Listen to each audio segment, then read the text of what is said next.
My interests for the last few years have really been in how we document architectural history, how we reproduce architectural history, and how we communicate architectural history.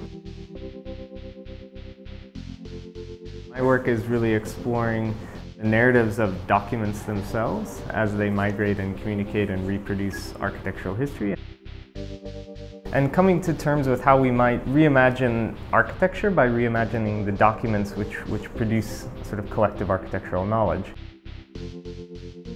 The exhibition first started with an interest that I had in a project which was a performance piece developed by the group Superstudio in 1970.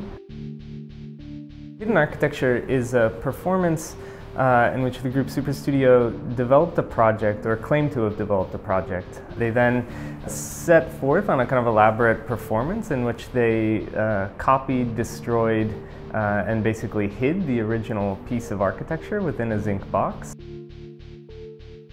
It was a kind of elaborate, highly orchestrated affair in which they effectively captured a kind of moment in which architecture was beginning to turn towards its own internal codes. And modern architecture was beginning to abandon the kind of world outside of architecture, which had originally, let's say, been one of its primary impetuses. So the work in the Banvard gallery is really a way not only of rereading the Superstudio's original performance, but also a way of imagining the work that Superstudio might have done had they interpreted their own original performance differently. So it's not precisely a kind of historical research project, but it is really a kind of the production of an alter ego of Superstudio, given an alternative reading of the original performance.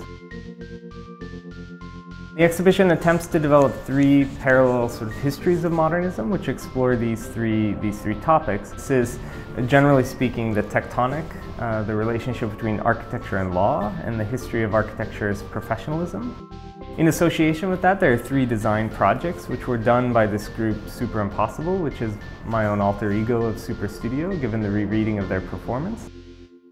The exhibition is really sort of divided into three pieces. On one hand, there's the projects by this group Superimpossible, which investigate these three different domains. At the same time, there's a collection of hundreds of emails written back and forth between the hypothetical members of the Superimpossible group. And these are really ways of doing architectural history sort of conversationally through the medium of the email, effectively. And then at the same time, the exhibition is the reconstruction of this group's office space itself. And so as part of that, there's a collection of different archives. The projects are both sort of collecting history, they're narrating history and they're acting on history, but oftentimes in ways which are not entirely reconciled with each other.